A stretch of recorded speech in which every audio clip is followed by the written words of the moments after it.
हो दर्शकवृन्द, मायाको श्रीमान विदेशबाट आइसकेपछि माया त निकै खुसी भएका छन्। तर मायाको श्रीमानले आफ्नो साथीको कहानी हो है भनेर सुनाउँदा मायाको सासू भने निकै तनावमा छिन्। कतै मायाको सासूलाई वृद्धाश्रममा त लग्ने होइनन्, या त मायाको सासूले अनेक चलखेल खेलेर मायालाई त अप्ठ्यारो पार्ने होइनन्।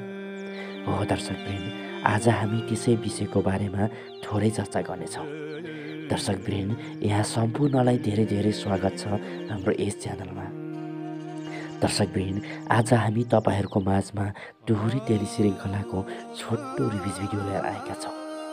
दर्शकवृन्द, भिडियोलाई स्किप नगरी अन्तिमसम्म हेर्नुहोला। हो दर्शकवृन्द, जसोतसो गरेर मायाले आफ्नो साथी कहाँ गएर उनको दिन त कटाइसकेका छन्। त्यतिकैमा बिनाले मायाको कपाल बाँधिरहेका हुन्छन्। मेरो आमा पनि भइदिएको भए यसरी कपाल बाँधिदिनुहुन्थ्यो होला है दिदी भनेर मायाले भन्छन्। म कस्तो अभागी रहेछु है दिदी भनेर मायाले भन्छन्। तिमी नचाहिने कुरा नगर न, आज बजार लाग्दैछ, बरु बजार गएर आऊ भनेर बिनाले भन्छन्। होस् दिदी, साथी कहाँ जान्छु भनेर आएको, फेरि कसैले देख्यो भने फेरि नराम्रो हुन्छ भनेर मायाले भन्छन्। अनि तिम्रो सासूले घरमा काम गरिरहेको छ त भनेर बिनाले भन्छन्। गर्नु त पर्यो नि दिदी, मलाई कजाउनको लागि गाई लिएर आउनु भएको थियो। म 2-4 दिनको लागि भनेर आएको, उहाँले गरिरहनु भएको होला। बिचरी कसरी गर्दै हुनुहुन्छ होला है भनेर मायाले पनि भन्छन्। यता मायाको सासू भने निकै रिसाइरहेका हुन्छन्। उनी रिसमा गाईलाई घाँसपात गरिरहेका हुन्छन्। केही समयपछि माया पनि घर जाने समय आउँछ। घर जाने समय आइसकेपछि उनी बिना दिदीसँग छुट्टिएर त्यहाँबाट निस्किन्छन्। यता मायाको सासू भने निकै रिसाएर मुरमुराइरहेका हुन्छन्। आज आइपुग्ने मान्छे कहाँ गएको होला, अझैसम्म आएको छैन। यो बुहारी भन्ने जात पनि माइत जाँदा ठुला ठुला ढिक नागेर जान्छन्, तर घरमा फर्किँदा चाहिँ मस्याङ गरेर आइरहेको होला। घरमा काम गर्नुपर्छ भनेर ढिलो आइरहेको होला भनेर मायाको सासू निकै रिसाइरहेका हुन्छन्। केही समयपछि गोठालोसम्म मायाको सासू पुग्छन् गाईलाई घाँसपात गरिदिनको लागि। त्यतिकैमा अनिता पनि आइपुग्छन्। ए बिमला दिदी, तपाईँ गोठालोमा पो हुनुहुन्छ, म त घरमा गएको थिएँ भनेर अनिताले भन्छन्। अनि तपाईँको बुहारी आएन अझैसम्म भनेर अनिताले भन्छन्। कहाँ मुन्टिन्छ हो, अझै मुन्ट्याएको छैन भनेर मायाको सासू निकै रिसाइरहेका हुन्छन्। त्यतिकैमा अनिता र मायाको सासू निकै कुराकानी गर्छन् र अनिता पनि त्यहाँबाट निस्किन्छन्। अनि यता बाटोमा भने माया घरतिर आइरहेका हुन्छन्।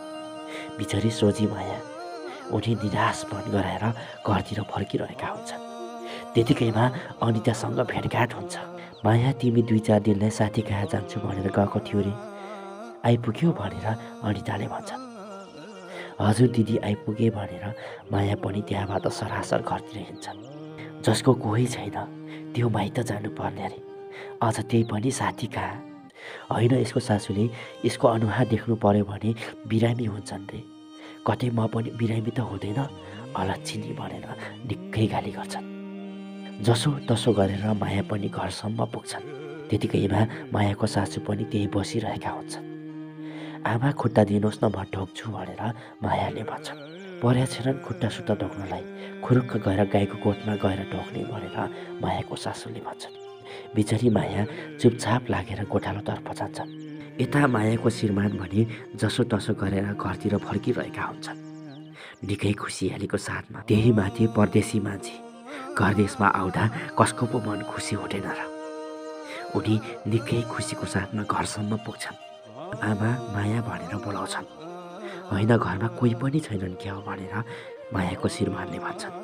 त्यतिकैमा माया पनि हतपट्ट आएर अँगालो हाल्छन् आफ्नो श्रीमानलाई र मायाको सासू भने निकै रिसाएका हुन्छन्। के भयो माया तिमीलाई भनेर मायाको श्रीमानले भन्छन्। केही पनि भएको छैन भनेर बिचरी सोझी मायाले भन्छन्। खुसीको आँसु होला नि भनेर मायाको सासूले पनि निकै आँखा टलेर हेरिरहेका हुन्छन्। र त्यतिकैमा माया यो लगेजभित्र लगेर जाऊ भनेर मायाको श्रीमानले भन्छन् र माया पनि लगेज लगेर घरभित्रतिर जान्छन्। पछि मायाको श्रीमान पनि जान्छन्। त्यतिकैमा मायाको सासू पनि निकै रिसाइरहेका हुन्छन्। अर्को दिन बिहान हुन्छ, मायाको श्रीमान बसेर मोबाइल चलाइरहेका हुन्छन्। त्यतिकैमा माया पनि लजाउँदै आफ्नो श्रीमानको नजिक नजिक जान्छन्। कोला सुन्नु न, म गोठालोसम्म गएर आउँछु, गाई भोकाएको होला भनेर मायाले भन्छन्। म पनि जान्छु नि त तिम्रो पछि पछि भनेर मायाको श्रीमानले भन्छन्। र श्रीमान श्रीमती गोठालोसम्म पुग्छन्। गोठालोमा पुग्दा ए साँच्चै माया, आमाले तिमीलाई अरू सबै हुँदा माया गर जस्तो गर्ने अनि घरमा एक्लै हुँदा घृणा गर्ने हो कि नै भनेर मायाको श्रीमानले भन्छन्। त्यतिकैमा मायाले पनि न्यास्रो मनले हो भनेर भन्छन् र सबै कुराहरू बताइदिन्छन्। आफ्नो सासूले कुटेको, हर कुरामा टचर दिएको, हुँदा केही उपाय नपाउँदा उनी झुन्डिएर मर्नु लागेको अवस्थासम्मको बताइदिन्छन्। मायाको श्रीमानलाई अचम्म हुन्छ। ठिकै छ, त्यसो भए म आमाले भन्छु यो कुरा भनेर मायाको श्रीमानले भन्छन्। होइन, आमालाई चाहिँ यो सबै कुराहरू नभनिनुहोस्, थाहा पाए पनि थाहा नपाए जस्तो गर्नुहोस् भनेर मायाले भन्छन्। म भन्नेछु, तर कुरा घुमाएर भन्नेछु भनेर मायाको श्रीमानले भन्छन्।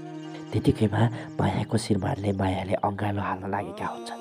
ए रोक्नुहोस्, यहाँ मान्छेले देख्छन् भनेर मायाले भन्छन्। होइन, तिमीले चाहिँ के भएको? घरमा हुँदा आमाले देख्नुहुन्छ, यहाँ हुँदा अरूले देख्छन्। होइन, तिमीलाई माया गर्ने चाहिँ कहिले भनेर मायाको श्रीमानले जिस्किएर भन्छन्। केही समयपछि मायाको श्रीमान, मायाको सासू र माया बसिरहेका हुन्छन्। आज म एउटा कुरा गर्छु आमा, सबैजनाले सुन्नु। वास्तविक घटना सुनाउँदैछु। मेरो एकजना साथी थियो, ऊ चाहिँ विदेशमा अनि आमा चाहिँ घरमा। उसको पनि बुवा हुनु हुँदैन, बुवा सानैमा मर्नु भएको अरे। आफ्नो आमाले साथी होस् भनेर बिहे गरे अरे, तर आफ्नो आमाले भने बुहारीलाई निकै टचर दिन्थ्यो अरे। पछि सबैजना गाउँलेहरूले थाहा पाएछन्। थाहा पाइसकेपछि खै कुन्नी कसले मेरो साथीलाई खबर पुर्याएछ अनि ऊ घरमा आएछ। घरमा आइसकेपछि उसले पनि के गरोस् है आमा, श्रीमतीलाई बिहे गरेको जीवनसाथी भनेर आमालाई झन् माया गर्ने कुरै भएको, जन्म दिने आमा। तर दुःखको कुरो, पछि उसको आमालाई वृद्ध आश्रममा लगेछ भनेर मायाको श्रीमानले कहानी सुनाउँछन्। 9 महिना गर्भमा राखेको छोराले त्यस्तो गर्नु त मिल्दैन नि भनेर मायाको सासू पनि निकै रिसाएको हुन्छ। अनि उसले गरोस् पनि त के, सासू बुहारी मिल्दै नमिलेपछि भनेर मायाको श्रीमानले भन्छन्। हे छोडिदेऊ त्यो कुरा भनेर मायाको सासूले भन्छन्। र त्यतिकैमा माया र मायाको श्रीमान घरभित्र जान्छन्। तर मायाको सासू भने निकै रिसाएका हुन्छन्। होइन, छोरोले विदेशदेखि आएर पनि आमासँग सुख दुःखको कुनै वास्ता छैन, कतै बुहारीले सबै कुरा त भनिदिएन भनेर मायाको सासूले पनि भन्छन्। हुन त साथीको कुरा भनेर भन्दै थियो, कतै कुरा घुमाएर मलाई त भनेको होइन भनेर मायाको सासूले भन्छन्। त्यतिकैमा मायाको सासू पनि निकै रिसाएर घरभित्र जान्छन्। त्यतिकैमा यो श्रृङ्खला सकिन्छ।